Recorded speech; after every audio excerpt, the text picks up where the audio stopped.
Nipadayag og kabalaka ang mga obispo sa Simbahan Katoliko nga paghigpit sa kagawasan ang pagbasura sa prangkisa sa ABS-CBN. Samtang nipadayag sa ilang kasagmuyo ang mga kawani sa ABS-CBN Cebu sa posibleng pagkatangtang nila sa trabaho. Si Jaworski alipon sa report. Nakapaluya man sa mga empleyado og dumadapig sa ABS-CBN ang pagbasura sa aplikasyon sa prangkisa sa network. Wa sila magpakahilom sa ilang tinguha nga madunggan gihapon ang ilang panawagan nga mabalik sa kahanginan ng ABS-CBN. Pagluwasab sa mga empleyado ini nga gitaktang mawadaan sa panginabuhian human sa Agosto. Busina gikan sa sulod ug gawa sa ABS-CBN Cebu compound ug paghapak sa mga baril ang nilanong niadtong Sabado. Mga motorista nga igurahan ni agi sa istasyon nipakita sab sa ilang suporta ato sa nationwide noise barrage niadtong Sabado. Nitambong sab ang nagkadayang grupo gikan sa managlahing sektor pagpabati sa ilang paghiusa alang sa mga empleyado. Kidaghanon nga nangataktak na nidugang sa kadaghanon sa unemployment rate karong panahon na imbis ang atong gobyerno ilang hatagan og saktong ayuda ang atong mga trabahante nga wa pa katrabaho hangtod karon gihimo na gipun-an na hinuon, no?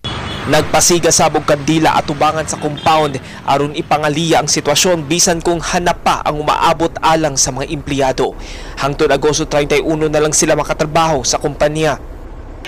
Ug alang sa mga empleyado di ni matambagan sa yanong move on lang kay manamilit sila sa ilang kapamilya. Unsay makaon sa among head, makaon sa security o sa BBC, sa mga janitors. Unsay madawat nila, madawat na mo. Muna nga kami, nasakit po mi. Kaya nga no, bisag agency mi, mabati na mo ang kasakit nga nabatian sa among mga kauban. Wa pasan mi kay bawo, asa mi padong. Di ni mo ma-explain ang kasakit.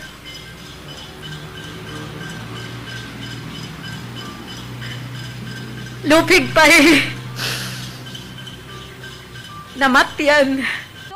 May mga niingon sab nga angay nga basulon sa mga empleyado ang pamilya Lopez ug musunod na lang unta sa sugyot sa mga kongresista nga ibalig ang ABS-CBN aron masalbar ang mga kawani ini. Apan si DYAB Station Manager ug TV Patrol Central Visayas Anchor Leo Lastimosa ni pasabot.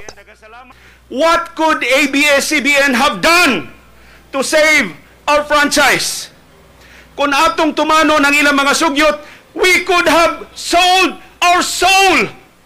Pero unsa may kapuslanan sa bag-ong prangkisa kung ang ABS-CBN mawad-an sa iyang o sa iyang kasing-kasing.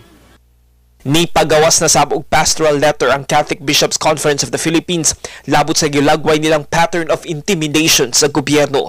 Subay sab sa pagpangutana kung di ba makamugda og chilling effect ang pagbasura sa franchise application sa ABS-CBN nga matud pa nagpakita og direktang pag-atake sa freedom of expression. Lakip na sa ubang timailhan sama sa pagpasar sa Anti-Terror Act nga epektibo sukad niadtong Sabado.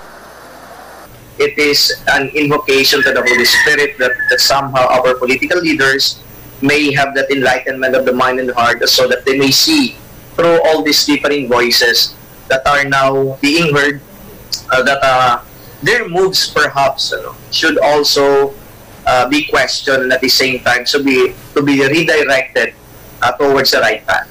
Gipasabot sa CBCP nga tumong sa pagpagawas nila sa pastoral letter maong pagpahigmata sa publiko sa mga panghitabo karong panahona. George Calipon, ABS-CBN News.